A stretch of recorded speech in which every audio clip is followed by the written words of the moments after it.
किधर है पूरा प्रोसेस देखो कितना है असें अपने डॉक्यूमेंट क्रिएट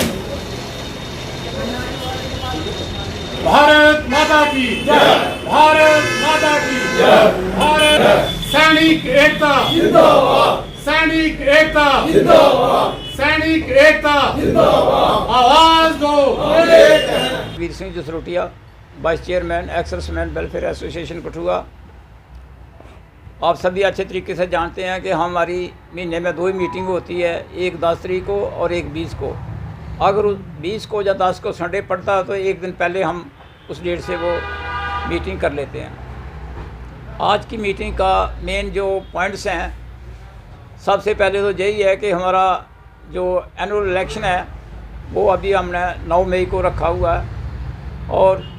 सभी एक्सर्समैन वीर नारी विडो को यही रिक्वेस्ट करते हैं कि वो 9 बजे के बीच में कम से कम पल्ली मोड़ में राधा रिसार्ट में आ जाएं और वहाँ पर ही हम लोग जो है ना अपना एनुअल जो इलेक्शन है वो वहाँ पर ही कर लेंगे इसको। दूसरी पॉइंट है कि 25 तारीख को सभी हम लोग वेटरन्स जहाँ पर जो एक मेमोरेंडम देना डीसी साहब को और हमारी सभी एक्सर्समैन को, सभी वीर नारी विडो को यही रिक्वेस्ट है कि आप लोग भी 25 तारीख को भी जहाँ हमारे ex-servicemen office near DC office Pathania complex में आइए और जहाँ से हम लोग आपको पूरे पॉइंट बता देंगे क्या क्या करना और इसके साथ ही एक मेमोरेंडम देना हमने डीसी साहब को। नेक्स्ट जो है 30 तारीख को डिफेंस मिनिस्टर श्री राजनाथ जी वो महमूद कैंट में आ रहे हैं और जहाँ से 8:30 बजे हमारी गाड़ी जो है हमारे जितने एक्सर्समैन हैं वीर नारी विडो हैं जाने वाली वो जहाँ से निकल जाएंगी और 2:30 बजे या 3 बजे के बाद वो वापस आएंगे और 4 बजे से पहले पहले जहाँ पर पहुँच जाएंगे हम लोग सारे। इसके साथ साथ ही 9 मई को हमारा एनुअल इलेक्शन है, उसमें भी हम सभी एक्सर्समैन वीर नारी विडो को भी यही रिक्वेस्ट करेंगे कि वो पल्ली मोड़ में ज़रूर आएँ और उसमें बढ़ चढ़ कर हिस्सा लें और हमारा भी जो काम है वो अच्छे तरीके से आपस में गेट टुगेदर भी हो जाएं। चाय पानी का तो पकौड़े वगैरह का अरेंजमेंट, बिस्कुट वगैरह का अरेंजमेंट वहाँ करेंगे। Thank you. जय accursed welfare association district Kathua. देखिए कि जैसे आप सभी जानते हैं कि हम 1-2 दिन से या 1-2 महीने से नहीं, पिछले 3 साल से लगातार स्ट्रगल कर रहे हैं 1 रैंक 1 पेंशन के बारे में,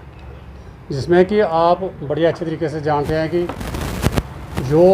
गवर्नमेंट ने OROP 1 निकाला, 2 निकाला और उसके बाद में तीसरा भी निकाला,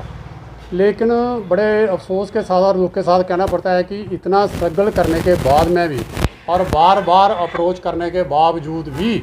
आज तक सरकार ने उसके ऊपर कोई भी जो है संज्ञान नहीं लिया है। क्योंकि उसमें जो जितने भी हैं, ख़ास करके मैं एक बात कहना चाहता हूँ कि रिजर्विस्ट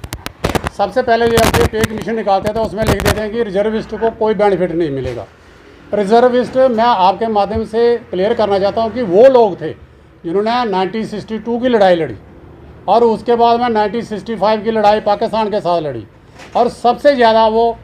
ख़तरनाक लड़ाइयाँ थी जो वीर जवानों ने हमारे यहाँ लड़ी। और आज की डेट में तो मुझे लगता है कि चंद लोग जो हैं गिने चुने रह गए हैं, लेकिन 1 रुपये का भी उनको बेनिफिट नहीं, जो पेंशनर हैं उनको नहीं दिया। उसी को स्ट्रगल को लेकर के साथ में जो हमारे जितना भी JCO रैंक है, नायब सूबेदार हो, सूबेदार साहब हो,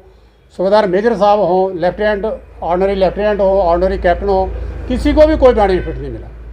तो इसीलिए जो हमारी नेशन की फेडरेशन ऑफ वेटरन एसोसिएशन है उन्होंने ये डिसाइड किया हुआ है कि एक बार दोबारा हम जो है सरकार को उसी तरीके से जो जिस तरीके से हम पहले से ये प्रोसेस चलाते आ रहे हैं, तो 25 तारीख को हमने ये ऑल ओवर इंडिया में, ये सिर्फ हमारे स्टेट में नहीं है, ऑल ओवर इंडिया में सब जगह डिस्ट्रिक्ट लेवल पे 1 दिन का डिमॉन्स्ट्रेशन है 10 बजे से लेकर के 1 बजे तक। और उसके बाद हम एक रैली की शक्ल में जो डिप्टी कमिश्नर के ऑफिस में जाएंगे और उनको मेमोरेंडम देंगे। हमारे एड्रेस होगा वो honourable prime minister of India, president of India और मिनिस्टर ऑफ डिफेंस। उनको जो है हम ये दोबारा ये रिक्वेस्ट करेंगे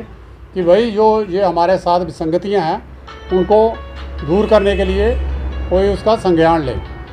दूसरी बात है हमारा इलेक्शन है, जैसे कि हमारे वाइस चेयरमैन साहब ने बोला है, हर संस्था का एक गाइडलाइन होता है, एक बायलॉज होते हैं और उसी बायलॉज के मुताबिक जो हमारी संस्था के जो बायलाज हैं उसके मुताबिक हमारा जो इलेक्शन है वो ड्यू है,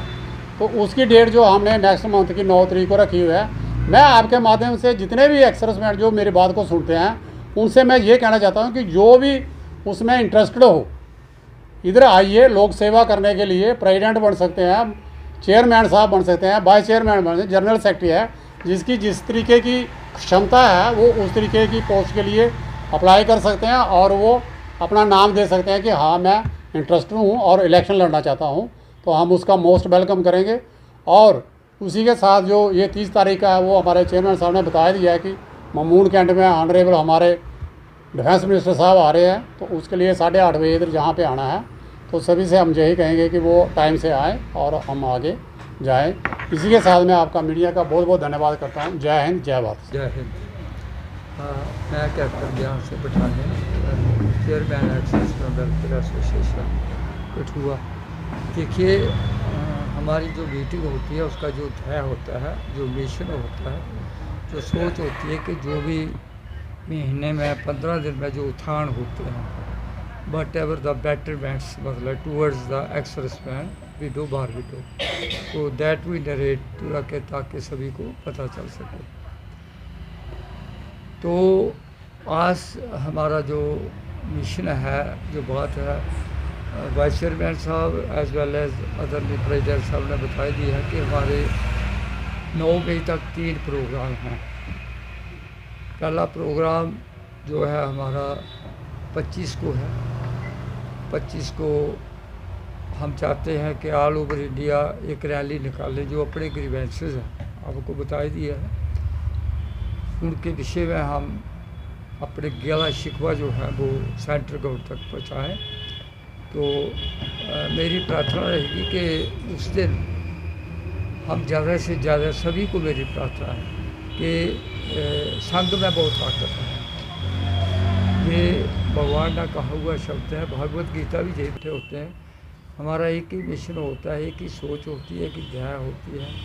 एक ही ज़िंदगी का प्रोग्राम होता है कि हम जीवन में कुछ ना कुछ अपने अक्सर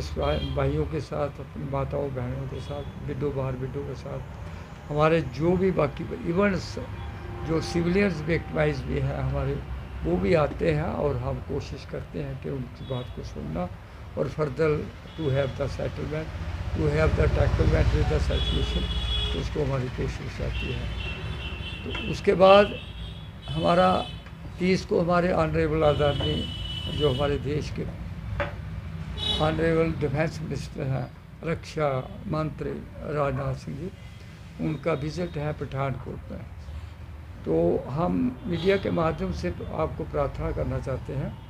कि हमें उस दिन अपनी ताकत ज़रूर आजमानी भी चाहिए, दिखानी भी चाहिए, क्योंकि सभी लोग देखेंगे, स्टेशन हेडक्वार्टर भी देखेगा, कठुआ भी देखेगा, पठानकोट भी देखेगा, समस्त भारत देखेगा कि कहाँ से कितने आदमी आए हैं। तो मेरी प्रार्थना है आप सभी माताओं बहनों को भी, वो भी जा सकती हैं। आज एक माता मेरी बहन बल्लड़ से कहाँ से आई थी, बड़ी खुशी होती है कि माताओं के जब माताएं आगे आती हैं तो वो काम संपूर्ण होने में कोई देरी नहीं लगती है, वो काम ज़रूर होता है, वश होता है। तो हम ये भी कहना चाहते हैं कि सभी लोग पहले आएँ, आप अपना इधर नाम अगर लिखवा दें हमारे वाइस चेयरमैन साहब को, उनके पास लिस्ट पड़ी हुई है जो जाना चाहते हैं। और उस दिन 8:30 बजे से ठीक 8:30 बजे 30 तारीख को आप लोगों ने जहाँ पहुँचना, गाड़ी आएगी, जहाँ गाड़ी पर बैठेंगे, आपकी सभी खाने पीने की जो व्यवस्था है वहाँ पर सब आर्मी की तरफ से होगा, वो है। उसके बाद मेरी सभी को गुजारिश है, निवेदन है, मैं मीडिया के माध्यम से ये विनती करना चाहता हूँ कि हर आदमी का एक अधिकार होता है। हम काम कर रहे हैं, हो सकता है हमारे से भी कोई गलतियाँ होती हों, तो हमारे से कोई अच्छा भाई हमारा आ जाए, हमारे से कोई अच्छा मेरा भाई एक्सर्विसमैन आ जाए, चेयरमैन जैसे हमारे प्रेसिडेंट साहब ने भी यही बात कही है कि अगर हमारा कोई भाई आता है, वो चाहता है कि मैं देश के लिए, क्योंकि सेवा दुर्गति विनाशना, एक सेवा का भाव के दिल में और घुटन महसूस कर रहे हैं कि पठानिया जी ने रखा है, चेयरमैन साहब, हमारे वाइस चेयरमैन साहब, हमारे प्रेसिडेंट साहब, बहुत बहुत से इंटेलेक्चुअल पर्सनैलिटी जहाँ पर बैठे हुए हैं, बहुत बहुत से जिन्होंने बहुत सा अपना जीवन का जो है समय स्वर्ण पीढ़ देखा हुआ है और अभी भी, तो वो दिल में अब घुटने आए और हमें गाइड भी करें। और अगर वो इस पद के हम जैसे भी विचारों का मैं भी चाहता हूँ कि परिवर्तन इज मस्ट इन लाइफ, परिवर्तन जो है वो ज़रूरी है, परिवर्तन होना भी चाहिए, क्योंकि माँ बाप भी चाहते हैं, जो बुज़ुर्ग होते हैं वो चाहते हैं कि मेरे जीवन में मेरे बच्चे मेरे सामने अगर काम करें तो उनको प्रसन्नता होती है, खुशी का उनमें होता है, उनको बड़ा सुख मिलता है। तो हमें आप उसमें उस दिन हमारा वैसे हमारे प्रेसिडेंट साहब ने बता दिया है, जो 9 तारीख को 10 बजे तकरीबन 10:30 बजे टाइम होगा, वेन्यू पल्ली बोर्ड, मतलब पल्ली बोर्ड राजा रिसॉर्ट्स में, वहाँ पर आपने आना है और वहाँ पर हमारी उस दिन बातचीत भी होगी, इकट्ठे हम बैठेंगे भी, चाय पानी भी इकट्ठे पिएंगे।